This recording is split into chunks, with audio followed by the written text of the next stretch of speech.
If you look at humanity's footprint on the planet and you look at the footprint of each country, what you discover is that the way industrialized countries are now living, the way we are now living in industrialized countries, is completely unsustainable. That if we all around the world lived like Europeans, it would take 3 planets to support us. And so that insight of our cumulative impact on the planet leads you to a concept which is, I think, intuitively quite powerful, which is that in the end, our goal is to live in a way that can be sustained by 1 planet. And for industrialized countries, that's a big transformation. To go from 3, or in the case of the US, 5 planets, to living as if we only had 1. And it's a concept that people can understand, and it crystallizes the challenge that we face.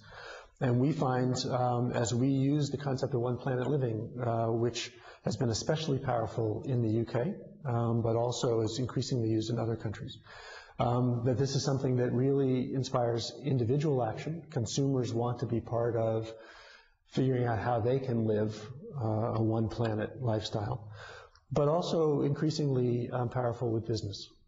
Because while business is hectored from many sides to change the way they do one thing or another, and those things are important, 1 planet living brings it all together and says, yes, you should be focused on reducing your carbon emissions. It's the biggest part of your footprint. You should also pay attention to your purchasing, how the products you buy are produced, and the other aspects of your business that affect the planet. And so we now actually run a course for business leaders called 1 Planet Leaders, which is all about that, giving them the tools to bring these concepts into their own business. And it really, I think, takes us a step beyond corporate social responsibility to really thinking about, how do you integrate this into the daily operations of your company? How do you really begin to think in 1 planet terms? And you can see just across a wide spectrum, from individuals to businessmen to political leaders, huge political salience in the UK, for example, that this is something that resonates and really helps people talk about sustainable development in a much more tangible and intuitive way. So I think it's got a lot of promise. There is no question that, of course, for many businessmen, the concept of limits is one to resist. But I think the power of 1 planet living, the 1 planet concept it is, of course, undeniable that what we have is 1 planet. Right? And so we all recognize that we need to find ways to grow within the constraints of that planet.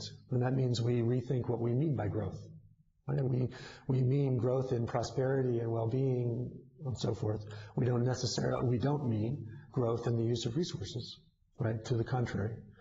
And I think forward-looking businessmen see the challenge and opportunity there.